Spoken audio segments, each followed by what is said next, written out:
Hey and welcome to Fun Swedish, our YouTube channel. Today we're going to talk about 7 words and phrases that you're going to hear a lot about during this time of the year. Anders at work will say them, Britt-Marie på ICA will say them, all your Swedish friends will say them. So let's get started. Nummer 1. God jul och gott nytt år. God jul och gott nytt år is the Swedish way of wishing someone a Merry Christmas and a Happy New Year. But what we really say is Good Christmas and a Good New Year. What is really interesting with this phrase is that we have 2 ways to say good, god and gott. And this is because all adjectives in Swedish changes, they conjugate depending if the word you're referring to is an N-word or an S-word. In this case, jul is an N-word, so that's why we need to say god jul.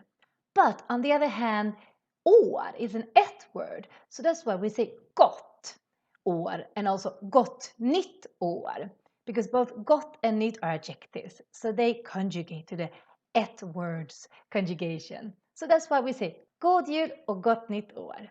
But this N and S-word things and how the adjectives are conjugated is a little bit complicated.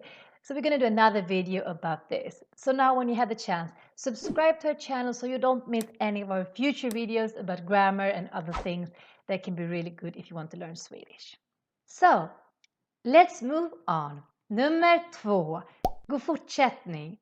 This is something we say a lot during these days. Maybe you have seen it on your Facebook feed, or maybe you heard it somewhere. Or maybe, just maybe, your neighbor feels this Christmas spirit and talks to you for the first time. This is something they can say to you. God fortsättning. God fortsättning means good continuation, and it's a way to wish people well after Christmas. God fortsättning. Which leads us up to next word. Nummer 3. Mellandagarna. Mellandagarna is what we call these days in between Christmas and New Year. Mellan kind of means in between or middle, and dagarna is the days. So we put this word together and that's how we create mellandagarna. So what do you do during mellandagarna? Well, Swedes normally take this day off because there's no point on going back to work. There's just some few days that you can instead meet your friends, have a julfika, maybe clean your house, and go out shopping. Because during these days we have nummer 4, Mellandagsrea. Mellandagsrea is basically the Swedish Black Friday, but it happened during Mellandagarna.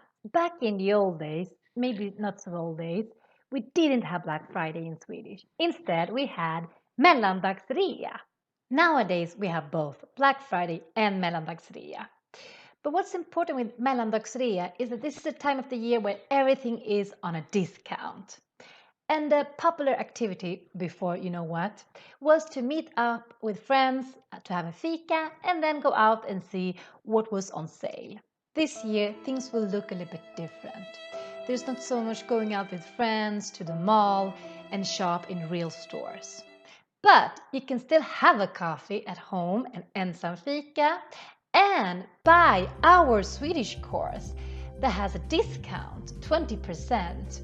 We now have 3 different levels of video courses, and if you use the code MELLAN2020 then you will get 20% of discount on anything you buy. That is our Mellandagsrea. And you can find the link to all the video courses in the description below. Maybe you have been thinking about studying Swedish for a long time, so why not doing it with us? Because maybe you also have nummer 5, Nyårslöfte. Nyårslöfte is the Swedish word for New Year's resolution, even though it really means New Year's promise. Nyårslöfte. Ditt nyårslöfte can be, this year I'm gonna seriously improve my Swedish. So why not start by taking one of our courses? Remember, 20% discount on Mellandagarna. And in this way, you're gonna improve your Swedish, you're gonna fulfill your Nyårslöfte, and you're gonna get 12 hours of fun Swedish. Okay, I got too excited about our video courses. Let's go back to the Swedish Christmas words and concepts. Number 6, Proppmätt. This one is something you're gonna hear for sure during these days. Anders, after eating a whole box of Aladdin choklad. Jag är proppmätt. You, after trying everything på julbordet. Jag är proppmätt. All Swedish people say at least once every year during Christmas, jag är proppmätt. This is a Swedish word or expression to say I'm stuffed. Basically, I have eaten too much food, so much food that nothing else can enter. Propp is also this thing you have in the sink, this kind of plug. And this is the metaphor we use when we say I'm stuffed. Jag är proppmätt. Other words you might hear during these days are, for example, Matkoma. That's basically the food coma, when you eat so much that you get sleepy. Or the word matbakis. This one is very slang and it basically means to have a food hangover. But even if we eat too much during these days, there's something that Swedes always have room for. And that is nummer 7, Kebabpizza. Yes, you heard right. Kebabpizza, which basically is a pizza with kebab. It's a Swedish invention and is also, according to some statistics from 2018, the most popular pizza in Sweden. And the reason why we talk so much about pizza, especially kebab pizza in this video, is because the 1st of January is the day where we eat the most pizzas in Sweden. So it has become kind of a Swedish Christmas tradition to order this kebab pizza. So those were the 7 words you need to know during this time of the year.